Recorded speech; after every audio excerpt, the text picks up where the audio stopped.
കർത്താവിൻ്റെ അതിപരിശുദ്ധ നാമം മഹത്വപ്പെടുമാറാകട്ടെ. ഈ ആഴ്ചത്തെ ചിന്തയ്ക്കു വേണ്ടി ഉൽപ്പത്തി പുസ്തകം 12-ാം അധ്യായം 2-ാം വാക്യം നമുക്ക് ചിന്തിക്കാം.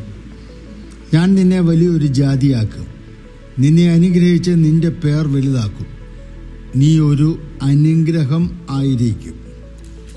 ദൈവം അബ്രഹാമിന് നൽകുന്ന ഒരു വളരെ പ്രധാനപ്പെട്ട ഒരു വാഗ്ദത്തമാണിത്. യഹോവയായ ഞാൻ നിന്നെ അനുഗ്രഹിക്കും, നീ ഒരു അനുഗ്രഹമാവും. വളരെ ആഴമാർന്ന ഒരു വാഗ്ദത്തമാണിത്. ദൈവം ഒരു വ്യക്തിയെ അനുഗ്രഹിക്കുമ്പോൾ സ്വർഗീയ അനുഗ്രഹങ്ങൾ ആ വ്യക്തിയിലേക്ക് എത്തിച്ചേരും. അതുമാത്രമല്ല, ആ വ്യക്തിയാൽ മറ്റുള്ളവരും അനുഗ്രഹിക്കപ്പെടും. ആ വ്യക്തി ചെല്ലുന്ന സമൂഹം അനുഗ്രഹിക്കപ്പെടും, സഭ അനുഗ്രഹിക്കപ്പെടും, കുടുംബം അനുഗ്രഹിക്കപ്പെടും. അങ്ങനെ വ്യക്തിപരമാകുന്നതായ എല്ലാ അനുഗ്രഹങ്ങളും ആ വ്യക്തിയിൽ എത്തിച്ചേരുന്നതിനോടൊപ്പം താൻ പാർക്കുന്നതായ ആ ദേശവും അനുഗ്രഹിക്കപ്പെടും. കൊടുക്കുക എന്നാൽ നാം നിറയ്ക്കപ്പെടുകയാണ്.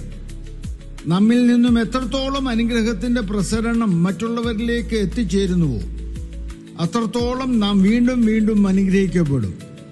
ദൈവത്തിന്റെ അനുഗ്രഹം പ്രാപിപ്പാൻ തക്ക വിധത്തിൽ ദൈവിക സന്നിധിയിലുള്ളതായ ബന്ധവും ദൈവവുമായിട്ടുള്ളതായ വ്യക്തിപരമായ അടുപ്പവും നമ്മിൽ നിത്യം ഉണ്ടായിരിക്കുമാറാകട്ടെ.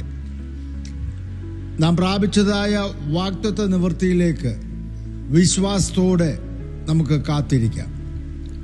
നമുക്ക് ഈ വചനത്തോട് ചേർന്ന് പ്രാർത്ഥിക്കാം. കർത്താവേ, സ്വർഗസ്ഥ പിതാവേ, ഞങ്ങൾ അങ്ങേ സ്തുതിക്കുന്നു. ഞങ്ങൾക്ക് നൽകിയിരിക്കുന്ന വാഗ്ദത്തത്തിനായി സ്തോത്രം. ഞങ്ങൾ പാർക്കുന്ന ദേശം ഞങ്ങളാൽ അനുഗ്രഹിക്കപ്പെടുവാൻ ഇടയാകും. ഞങ്ങൾ അനുഗ്രഹിക്കപ്പെടുന്നതിനോടൊപ്പം ഞങ്ങളുടെ കുടുംബം, ഞങ്ങളുടെ സഭ, ഞങ്ങൾ ഉൾപ്പെട്ട് നിൽക്കുന്ന സമൂഹവും അനുഗ്രഹിക്കപ്പെടുവാൻ ഇടയാകണമേ.